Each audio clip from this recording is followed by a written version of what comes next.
SpaceX is a $210 billion company at this stage, most valuable private company in the world. And there is a realistic future that this company never goes public.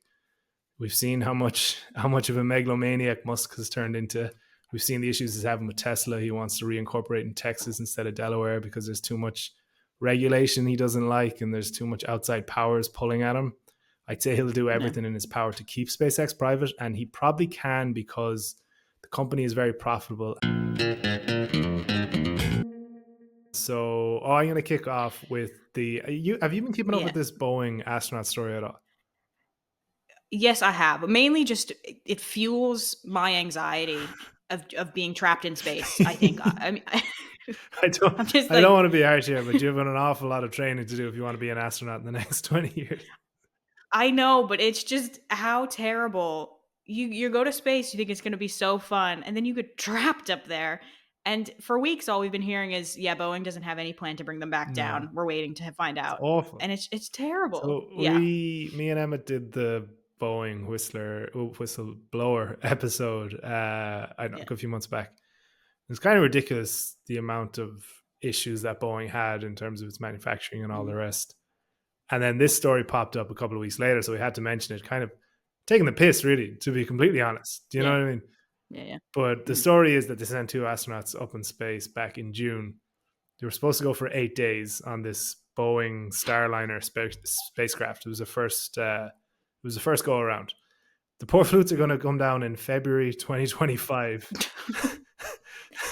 I mean, that's Oh, gonna put you. That's man. gonna put your next flight delay into context. They went up for 8 days. They're going to be Yeah. there for the guts of a year. It's nuts. So it stems from they took 4 billion quid off NASA to send astronauts to Mhm. space. Basically, NASA commercialized their rocket launches, more or less. Yeah. This was their first attempt. It was a complete mess. So the Starliner, the Boeing Starliner they manufactured is going to return without a crew, and then SpaceX, who only got 2.6 billion and have sent 9 different missions of astronauts up to the ISS for NASA, is going to have to get them down next year. Like, talk about an absolute embarrassment for Boeing. So Yeah. I think the I details. think there was an internal leak, wasn't there, of someone saying this is really There was embarrassing. an internal. Literally, I've never been more appropriate in saying I'm not a rocket scientist, but they had an Yeah. internal helium leak and it ruined 4 of the 12 thrusters or something like that. But basically, the ship's not safe to go back, Yeah. at least with people in it.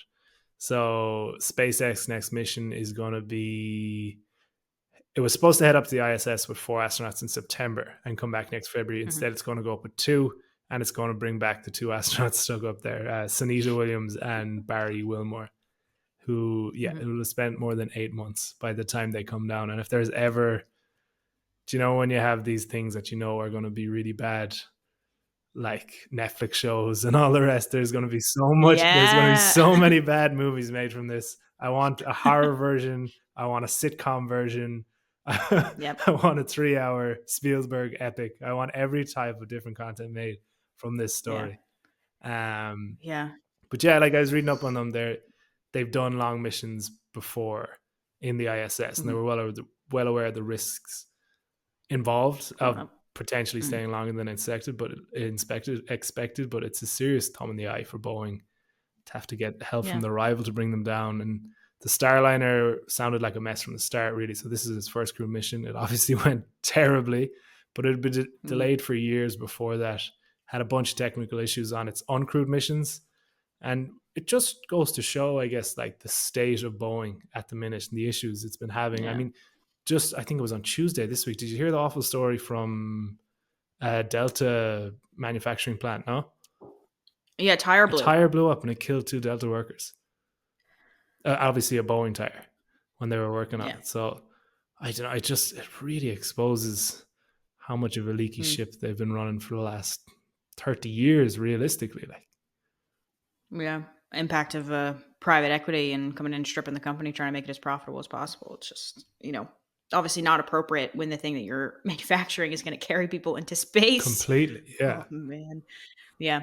Actually, on that topic though, considering that SpaceX is a private company, it tends to be there's a lot of hype about when it is going to IPO, if it's going to IPO, how people can own a share of it.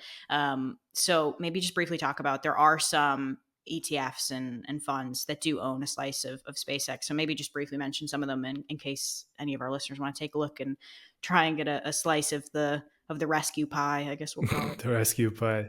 Well, it's a lot more than Yeah. that, and we're loath to give Elon Musk any credit here, but he looks really good, especially when he's compared to Yeah. Boeing. Do you know what I mean? That's a great Yeah. comparison for him to have.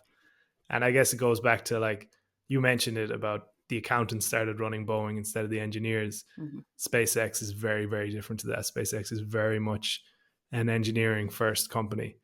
Mm-hmm. So yeah, there isn't any way of owning shares of SpaceX directly. There are these secondary market exchanges where you could potentially go. However, you have to be what's called an accredited investor. Basically means you have to have a certain level of net worth. So that's not going to be Yeah. that's going to be ring fenced for an awful lot of people. They are ways of owning it indirectly. So you can gain exposure through publicly traded venture funds, essentially. So ARK, Cathy Wood's famous fund, they have a venture fund under the ticker ARKVX, and Mm-hmm. 12% of that fund is SpaceX. So Okay. you're going to own 88% of a bunch of other private companies. Don't buy this just for SpaceX. Make sure you know what you're buying, but that is a way of getting exposure to it. There's a very similar one as well called Barron's Focused Growth Fund. That's under the Mm-hmm. ticker BFGIX. So that's 10% SpaceX. Um, Okay. so both of those are a way of owning it. Now, SpaceX is a $210 billion company at this stage, most valuable private Mm-hmm. company in the world. And there is a realistic future that this company never goes public. We've seen how much of a megalomaniac Musk has turned into. We've seen the issues he's having with Tesla. He wants to reincorporate in Texas instead of Delaware because there's too much regulation he doesn't like, and there's too much outside powers pulling at him. I'd say he'll do Yeah. everything in his power to keep SpaceX private, and he probably can because the company is very profitable and he is giving employees a way to liquidate their shares if they need to. I'm not sure if that's directly on secondary markets or if the company buys them back or if other investors will be buying them back. But there's such a demand there that they're able to sate that, and they don't need a fundraising issue. And Musk Mm-hmm. notoriously doesn't want any undue influence because I think Yeah. I think he owns about 40% of SpaceX. It's probably now a bigger portion of his overall wealth than his Tesla shares at this stage. And we've Yeah. seen him with his Tesla shares. He's sold so many of them because he wants to do other stuff and he wants to be the king of the internet on Twitter and everything else. Yeah. So 40% of 210 million, we're going to what, 52 million, 52 billion. Yeah. I'm not sure is Tesla. Maybe it's not fully his majority, but it's getting up there. So I think he's going to keep this protected. And I think in terms of if you really, really, really want to own SpaceX, you might have to go a creative way of finding exposure, if that makes sense. Yeah. Or just get super independently wealthy and call up Elon, and he might give you some. Yeah. That's the route all of us need to take, getting super wealthy. That solves a lot of problems. I think you'd stop listening to this podcast if you're already super wealthy.